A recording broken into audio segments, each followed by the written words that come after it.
هنعمل مع بعض وصفة أجنحة بالبطاطس رهيبة وخطيرة جدا جدا جدا. بجد طعمها حلو قوي قوي ومكوناتها بسيطة جدا وهتعجبك قوي لو جربتيها بالطريقة دي. هتعشقيها عشق كده اهو. بس قبل ما نبدأ وصفتنا، لو أول مرة تشوفوني، أنا اسمي هاجر، وما تنسوش لايك للفيديو واشتراك للقناة. دلوقتي انا عندي هنا اجنحه اهي مغسوله ومنقوعه ومتنضفه جدا ومتصفيه بالشكل اللي انتوا شايفينه ده. والحرف اللي هو بيبقى يكون فيها اللي هو ال8 ده انا بشيله، بخلي بس الحته اللي عامله زي الدبوسه الصغنونه بالجناح كده اهو. هنا بقى عندي بصلتين كبار مبشورين، عاملاهم في الكبه، يعني ممكن تعملوهم على المبشره العاديه بتاعتك، مفيش اي مشكله. بعد كده بقى هنزل عليهم بمعلقه كده اهو من الملح، وتمام الملح برضو حسب الرغبه. شوفي بقى الملح بتاعك بيكون ايه. هنا برضو مقطعه فلفل حامي على فلفل رومي كده، من ده قرن ومن ده قرن، تمام. وهنزل بقى كده بمعلقه كبيره حلوه كده من الفلفل الاسمر، تمام كده اهو. انا طبعا عشان المعلقه صغنونه اللي في البرطمان فحطيت كذا معلقه، لكن انت حطي معلقه كبيره كده حلوه.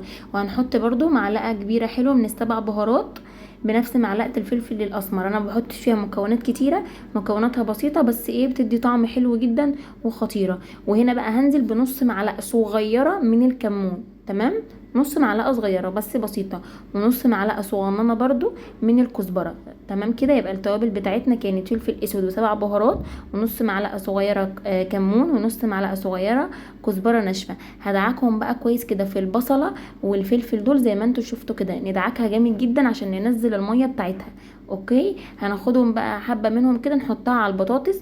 ناخد بقى الاجنحه ننقعها كده جامد وندعكها كويس جدا في الايه، في حبه البصل دول اللي بالفلفل. طبعا احنا خدنا حبه للبطاطس عشان ندعكها برضو فيهم، وتبقى ايه كل التتبيله دي دخلت في البطاطس وفي الفراخ، ما تبقاش طالت حاجه وحاجه لا.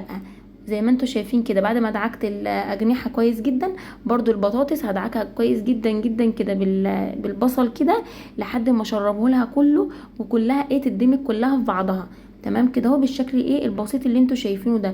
وطبعا البهارات زي ما قلت لكم بسيطه جدا ومتوفره في كل بيت.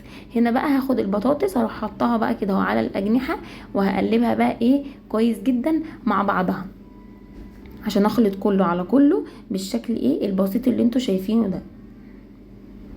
اظني مفيش اسهل من كده، والنتيجة يا جماعة بجد روعة وخطيرة، هتعجبكم جدا، طعمها بجد رهيب قوي.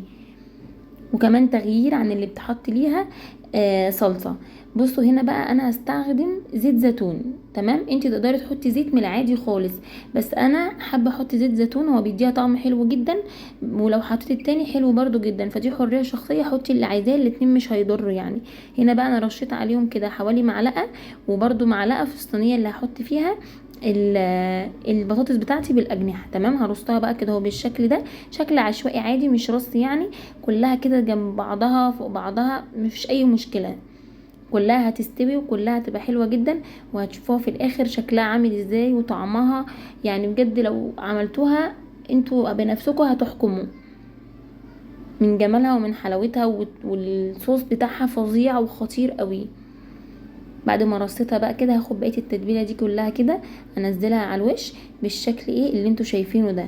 وهنا بقى كده خلاص هحط لها يعني نص كوبايه كده صغيره من الملح. ومجهزه بقى ورق فويل، لو انت عندك غطا للصينيه بتاعتك اللي هتستخدميها فتمام، غطيها وايه ودخليها الفرن. ما عندكيش زي ما انا دي ملهاش غطا، فغطيتها كده بالورق الفويل عشان البخار يسوي البطاطس والفراخ بتاعتي. وبعد كده بقى ايه نقولك هنعمل ايه. انا مسخنه الفرن على درجه حراره 200، وسبتها بقى لحد ما استوت خالص. بعد كده رحت شايله من عليها الورقه لما لقيتها استوت، وخدت بقى اللون التحفه الفظيع اللي انتوا شايفينه دوت. والطعم كان رهيب وخطير. ان شاء الله الوصفه تكون عجبتكم وتكون سهله وسريعه بالنسبه لكم، واتمنى ان انتوا تجربوها. ولو جربتوها مستنيه بقى تعليقاتكم وتقولوا رايكم فيها ايه. اشوفك في فيديو جديد بوصفه جديده. باي باي.